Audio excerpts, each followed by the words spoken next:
Good afternoon, everybody. Thank you for being here. I would like to go ahead and jump right on in. And first of all, I really want to thank everybody. I want to thank the community for the incredible support that we've received. The calls keep coming in almost on a hourly basis. And so I want to thank the state, the local officials, and obviously even some of our nonprofit and even our profit partners that have really all stepped up and have reached out and asked how they could help. In fact, it's a little bit overwhelming with the amount of support that we've received. But I really want to start off by thanking our staff. Our staff, they were really warriors. Starting with my senior staff, which I didn't give them much time. I gave them a few hours for them to help me come up with a plan, and they did. And I sent them off to do their due diligence, and we came back and their plan, and I asked them if they were going to stick to the plan under the pressure, and they did, and they delivered. And what was also though very exciting, and I actually want to tell you that I can't make this up because we've been very transparent. You've been down the road with us. You've been watching this.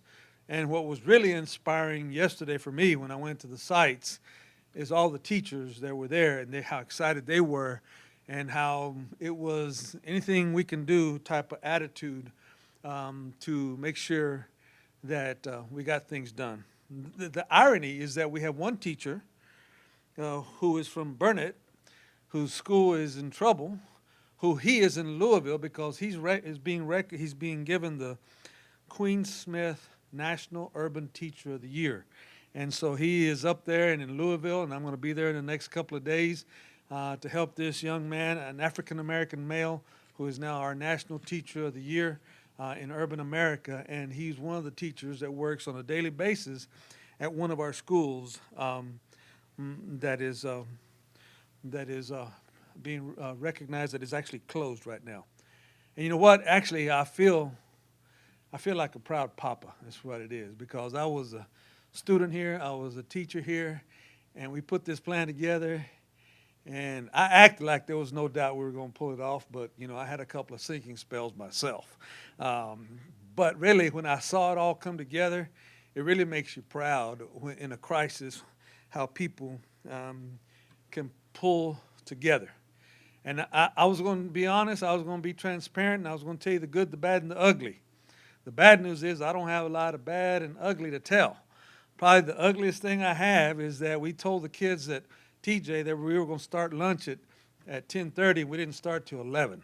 So that's one bad report I have to tell on us right now. But in the grand scope of things, that's what I was, what Big Papa was worried about a little bit. The two things that some of you asked me when you saw me out in the field yesterday, I was most worried about were transportation and electricity. Transportation, our team stepped up, and I don't know how they did it. They had to outsource, but we got the kids picked up, we got the kids delivered. So Stacy and her team in the transportation and Scott Lane, I'm singling them out because if they'd have done poorly, I probably would have singled them out too. But they did a tremendous job in getting our kids there. Stephanie Elizalde, our chief of school leadership, is such a problem solver that she got her principals and her team so fired up and to go make things happen that they made it happen. And so I want to thank them for that. This morning I had another sinking spell, is because at least I knew we had a plan for things that we had control over. And that was, and I'll talk about Los, I'll talk about Tom Field, and I'll talk about Edison in just a moment. But what we don't have control over are the schools that are still out, and that is not under my control. But I also want to thank Andrea Saunders from Encore, because I called T.C. Broadnax and I said, okay, now I need to get out of my swim lane. I need to talk to somebody else who has control over our destiny. And I did talk to Encore, and I did talk to her, and she responded, and she's been texting me all day. And what I was really worried about is those other schools that are out. I was really worried about Cary, and that's one thing that hadn't been great right now. But as of a few moments ago, we now have power at Medrano and Joe May, and we now have power at Hillcrest and Franklin. So therefore, now we can implement our plan for our Cary students tomorrow. And so they'll have a safe place to go tomorrow, and we can start implementing those plans. We still have a few schools that may be ready this evening with power, and those are Pershing, Dealey, and Kramer. We knew all along that the other two schools, Figueroa and Burnett, was no expectation they could be ready till Monday, because there is so much roof damage on those schools that we have to do other things. There's no way we could have students there till Monday. So let me now talk about the other schools. And some of you were there, and I was thoroughly impressed when I went to Lowe's Fieldhouse. We have 1,000 kids at Lowe's Fieldhouse from 3 different elementary schools actually having school. And at first I didn't realize it until I asked, okay, where are the Burnett kids? Where are the Pershing kids? And when they started pointing me out that they were actually having school, and they were sitting on the floor, and somehow they had volunteers from our community private schools who don't have school, the St. Mark's kids, the Green Hill kids, and people from private schools were there helping us have school. They made banners, positive banners for the students, and the fact that we're having school in an arena, a makeshift arena, made me very proud. And so that was really exciting to see. And then I went to Tom Field and Walnut Hill. And it was amazing that the principal told me that only 2 parents had called him and said they were concerned about the 5-mile trek. But they were having school too. And this is just like 36 hours from the time we decided we were going to get there. And the classrooms were organized. The kids were in chairs facing each other like they were at Walnut Hill. It was just in a different place a few miles away. And I was very impressed by that. The one I was the most worried about is when you move a bunch of teenagers almost 10 miles to a different community. That's why I went to that one last. I was going to make sure Stephanie handled that before I got there. But I didn't have to worry about TJ, and I didn't have to worry about our staff members at Thomas Jefferson. And some of this is personal, because when you grow up in this community, last night I had a chance to reflect on the personal nature of some of this. In April of 1965, I was a 2nd grader at Thomas Edison. When we moved from Lubbock, Texas to Dallas to live in the West Dallas housing projects, I went to Thomas Edison. Believe it or not, they had 2nd grade back then. And I was reliving that as I was thinking about these kids from TJ. Many of these kids are refugees from all over the world, because as you know, we have refugee centers here, and we have kids from all over the world, and their first taste of America is going to Thomas Jefferson, a nice school, and then all of a sudden we say, you've had no change in your life, and now we're going to move you another 9, 10 miles. But those kids showed up.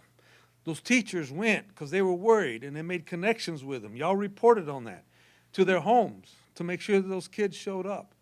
And when I was at Thomas Jefferson, that was before I went to Thomas Jefferson, I had that connection. Another thing, and I'll tell you, in November, December of 1973, I had my best game in high school basketball in that gym at TJ. And my high school coach said, in the Jose, you're short, but you're slow too. I said, thanks, coach. But he goes, you're the smartest kid I ever coached. It's just, you're not going to play college basketball. But I remember playing in that gym at TJ when I was a junior, and I started, and I had one of my best games ever in that gym, and I was reflecting on that. Then I come back in April of 2009. My son is playing for Hillcrest High School, and they're playing TJ, and he's in that 3rd base dugout that's been wiped out by a storm when he finds out he's going to Harvard. So those are the kinds of flashbacks that I'm having as an old guy when I'm thinking about what these kids and these teachers are going to have to do to move, and their whole world has been rocked, and they're going to have to move to a different place. And when I actually walk in there and see it, it was just amazing. When the biggest problem we have is that our lunch is 30 minutes late. Now, that's pretty dangerous for high school kids, and you're late for their lunch. But still, the fact that that was one of the biggest things that we had a problem with was really kind of refreshing. But I tell you, this is why I'm so proud of Dallas ISD, because our people step up not only on a crisis, but they do this every day. And you got to see their world, and you got to see their world rocked. in the last few days. And really, when I met some of you at the campus yesterday, I was kind of wondering, well, these teachers really going to have a classroom ready by tomorrow morning? And then some of you were there last night reporting, and I saw those reports. And still, our people stepped up and got this done. Now, we can't declare victory yet, but at least within, one of my favorite sayings is that people who say things can't get done get interrupted by people who are doing them. And you just described my team and our people here. I want to thank the board for their support. I just got off the phone with the mayor. I just got off the phone with the Dallas Cowboys. They want to do something special for this TJ homecoming. So we don't know what it's going to be, but I told them that all of our kids we may not be great football players, but and they probably don't play college football, but everybody loves the Dallas Cowboys, and we've had everybody step up to kind of help us in this time of crisis. And that's why I always said, when I came back, people asked me, why you want to do this? And I said, because I love this city and I love this district. And I think this crisis made us focus all of our efforts on making this happen in short order. Now, we got a few little problems, but we'll work out those problems. But the fact that these kids aren't at home sitting wondering what's going to happen tomorrow, I'm most worried about the Cary kids, but I know they're going to be going to two nice buildings at Medrano and at Franklin. And so by this time tomorrow, hopefully their situation will be settled. So that's really those are all the prepared comments that I have at this time. I'll be glad to entertain any questions, comments, or concerns that any of you may have. How many kids did show up to TJ? I don't know. The halls were packed. I don't have an exact number. I do know over 1,000 kids showed up at Lowe's. We'll get that number for you, Robin, but it was I would say it's probably over 1,500, but we'll have to get that number for you. I want to make sure we're precise. What can be done for the Thomas Jefferson Band? Well, I'm sure we have a lot of musicians in this great city, and I know that was one of the requests of the principal. I saw the report that their kids want to be able to perform at homecoming. We do need to do an inventory. It looks like now things are getting settled where we can have access to the building. The structural engineers have said that we have a little bit, that TJ has less damage than the other two, so we may be able to recover a lot of their equipment, but I'm sure our fine arts department will also come up with some remedies. High schools that maybe could help with some of that. Absolutely, we do, and we'll coordinate those efforts. But just like what I saw today, we had quite a few principals that were over at TJ from other campuses that were there today. Yes, ma'am. Right now, a lot of people are running on adrenaline. Yes. But in the coming days, when that adrenaline starts to come down and exhaustion sets in, this is a real emotional toll. How do you make sure that you are getting the message across that it's okay to be emotional, it's okay to be sad about this, but yet still being resilient? Yeah, and we have to remember that. And I think I mentioned this the last time we met, is that for the decision makers, we have to go through these stages of change real quickly. Denial, anger, grief, and acceptance. I had to go through all four of those in an hour. But these kids have been through some of those are in various stages. When they get to acceptance, now the day-to-day grind about how we do this is going to set in. That's why I was so impressed with Thomas Jefferson, with their principal and their teachers. They know those students. What I was told this morning as I was walking that building is that these teachers know how to communicate to those students. Now, just because it's happened doesn't mean you can be late to my class. There's a little bit of tough love. There's the expectation that, yes, we have these terrible things, but we got a responsibility to do here. I think that you can only do that through familiarity, and I think our trained counselors can do some of that, but for the long haul, and the love's going to wear off. A week from now, we won't have all this attention. And what do we do at that point is going to be really important. And we'll continue to talk about how we fill those gaps if there are any. How are teachers managing without the technology, without the curriculum? I think our teachers are just managing on gut instinct and the fact that they have good relationships with those students and they know their subject matter. Some of them may be new, so they may be struggling a little bit more. But even as I was walking through, actually this happened at Tom Field, one of the maintenance guys asked the teacher, do you want a screen or are you going to use your computer? So I think we're talking to them individually. I think just by the fact of getting access to the building, we'll be able to get them some things, hopefully that can be salvaged. If not, our whole Department of Teaching and Learning is trying to get resources to them even as we speak. Doctor, ¿qué es lo que está haciendo el distrito con respecto a la salud mental de los estudiantes que están atravesando todos estos cambios y esta inestabilidad para que no les afecte académicamente?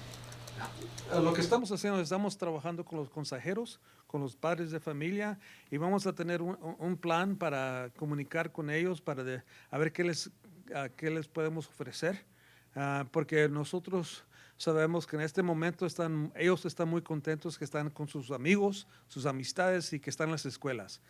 Pero para el viernes y el sábado y el domingo ya van a comenzar a pensar en otras cosas y nosotros tenemos que traerles las cosas que ellos necesitan para poder sobrevivir.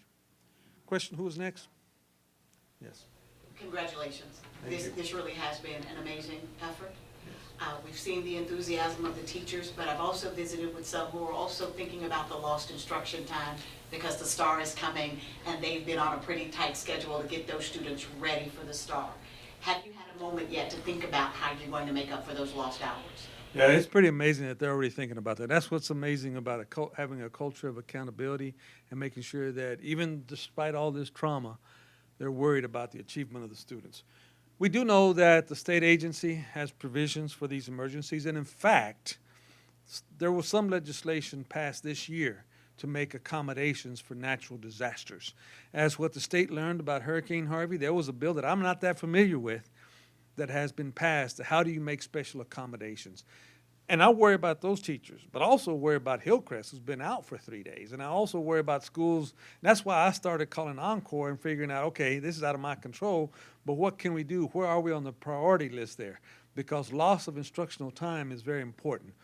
So we'll see what waivers we can get, but we also don't want a lot of waivers. We know that we can catch up and provide these students with the appropriate academic success. TJ has also been a kind of a minor miracle story. When I got here, they were one of our lowest performing high schools, and in 4 years, they're already now at the top they're in the top quartile of our performance on high schools. So we are worried about that, but the life safety, food, clothing, and shelter, that's what people worry about first when you're in crisis.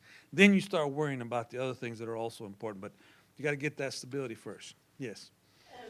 To dovetail on her question, I've had a few people ask me specifically about the students at Cary and how that's going to shake out when at Franklin and Medrano once the STAR testing and all of that arrives, because there's been possibly some difference in instructional methods and levels of, in classroom levels and that kind of thing, how that's going to impact things, and also how students who are taking dual credit courses, how they're going to recoup that time. Okay, let me start with the first question because that's also very important. And also, being a superintendent for 25 years, there's this thing, what we call the October subset, that a school is held accountable for students that they've had the entire school year. Students that have come after October, now, when does that October subset start? We're in the middle of October. We don't know that yet. But to us, there will be special considerations made about that. The most important thing is the individual learning of those individual students. What I'm more worried about with Cary, because we got provisions for Medrano and Franklin, but the Cary kids, they're going to go through a lot of emotions. They're splitting up with their friends, some of them teachers. Now they got to make new relationships. But in reality, as we reported at the board meeting last week, we have over a 20% mobility rate. That means over 1 in 4 of our kids, it's close to 25%. 1 in 5 of our kids don't finish the school year where they started, especially if you live in an apartment complex. So these kids are resilient. They know how to bounce back, and hopefully we'll make some strong relationships in those 2 other schools. Now, I do want to answer the question about dual credit, dual enrollment.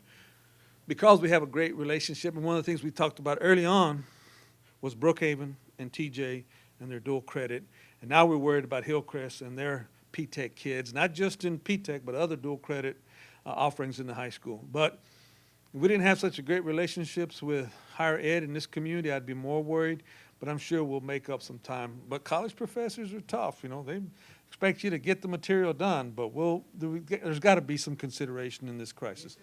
How many schools remain closed? Besides the 3 that they won't open for the rest of the year, what's the status of the other? How many are closed, and when are they going to open? We have 3 that are closed indefinitely, like you said. We have 3 more that are still closed because of electricity. We expect that 2 of those will be open hopefully this evening, and maybe all 3 of them, because even as the day evolved today, we had Medrano come on first, Joe May come on first, then Medrano, then Hillcrest, and Franklin. Those 4 came on this morning.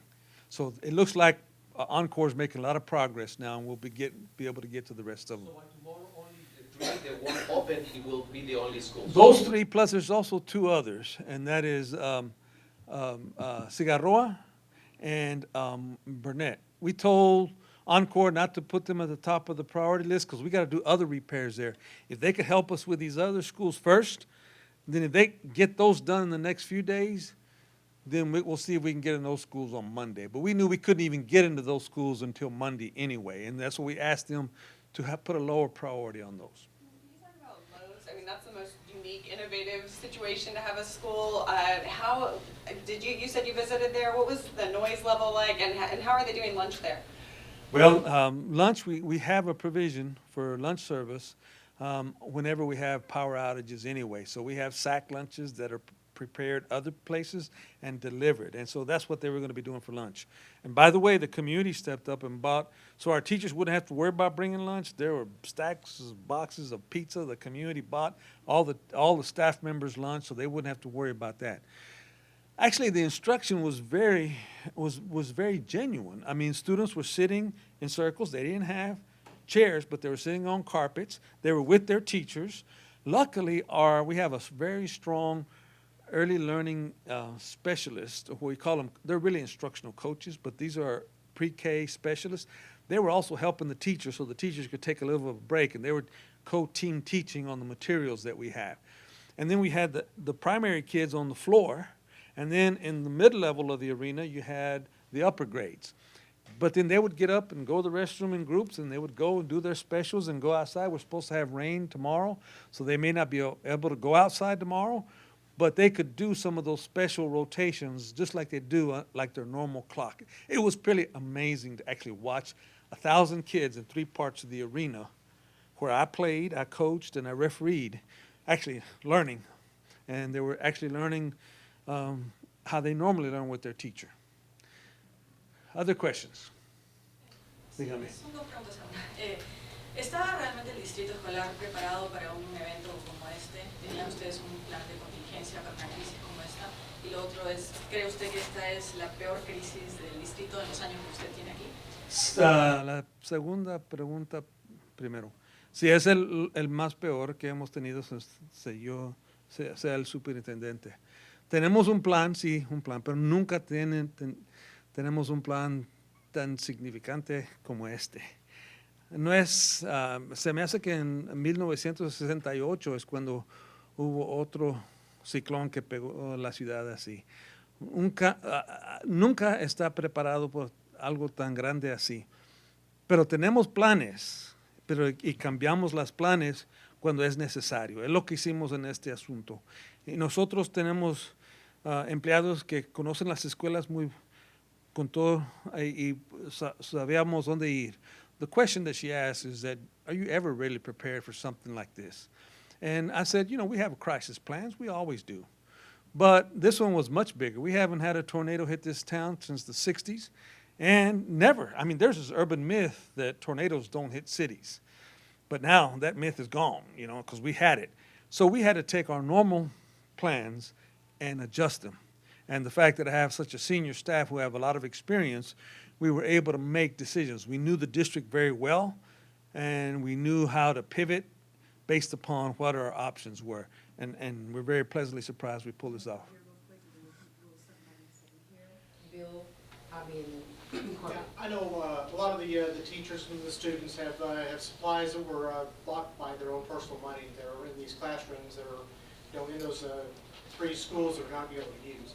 Is there an effort or is there a way for the community members to donate to those causes to get those supplies for those kids? Absolutely, and Robin will give you the information. We have a website going, and a lot of community benefactors have already asked. We do ask, though, that we don't just do, when you have real generic school supplies things, like Post-its and wallpaper, chart paper and stuff like that, those are very generic.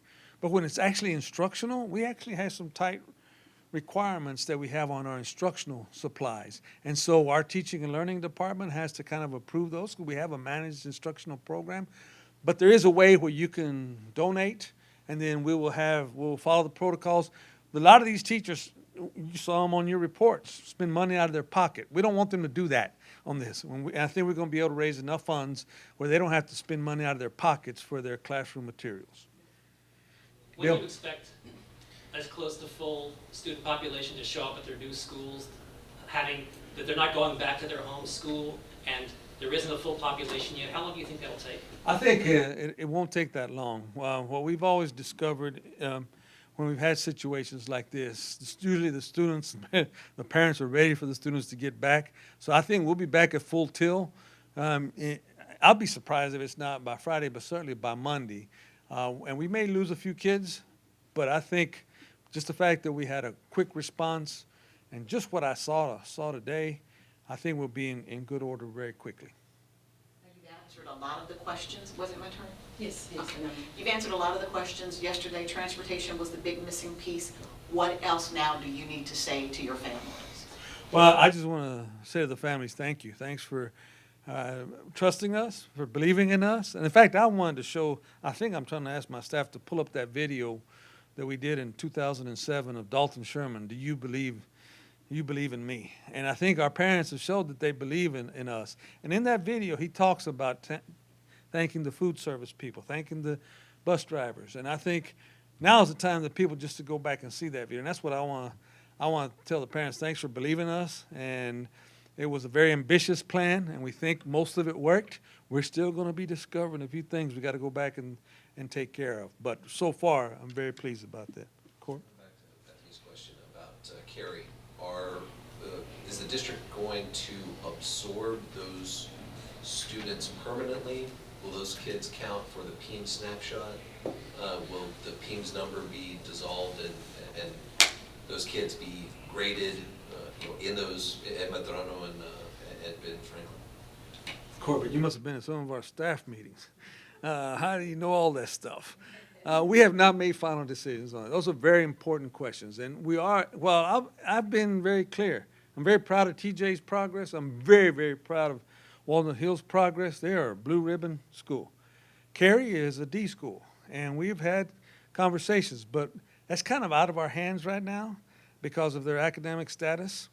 That we have to negotiate with the state, and especially since this particular situation, what we know for sure is they're not going to have their own building anytime in the near future. So that is stuff that's still pending. We have to negotiate with the state how we treat those items. But the most important thing was to get those students in a comfortable, nice learning environment for the rest of the year. And we'll have to come back to you on that once we get permission from the state as to how we handle that. How is transportation working? I mean, are students pretty much just going to their old bus stops but being taken to the new locations? I'll be honest with you, I've been so much up here, I haven't gotten down that far. We'll have some staff answer that because I was actually worried about that. But I know that we hired some outside providers to help us just to get masses of students someplace. I know that there was some rerouting done, but I can't tell you honestly if that rerouting is permanent for those individual students. I was just relieved that the kids were there and they were there on time. Someone else will have to help me answer that question as to the details about the. They stayed with their normal route, and then we added routes in the case of TJ as an example. So most of them stayed the same. They picked them up even down to the special needs and special education routes. And the other thing that I want to thank our teachers didn't want these, because a lot of these kids that went to these schools don't ride buses. They usually walk or get dropped off. The teachers volunteered to ride the buses with the kids. And when I went to Los, I saw 4 buses parked over there. So I'm sure they were going to be there all day, and someone was going to then take those kids back home. So we're still figuring out all the details of that, but the fact that they got there on time and had school today was the most impressive part. We'll worry about those details later. I know it's very early in the game, but how soon do you think you'll start moving on the site of Cary and Walnut Hill, which are complete and total losses? And what kind of considerations are currently being put into the new buildings that are done to kind of make them maybe a little more tornado-proof as much as you can. You've been reading our notes too. Actually, those are two very important and precise questions. Let me handle the first one first. There is something about psyche and the mental image of seeing those schools in that disrepair. So almost immediately, we're gonna, as soon as we they're given access, we're gonna go in and take care of the most visible things that are easy for our staff crews to get handled.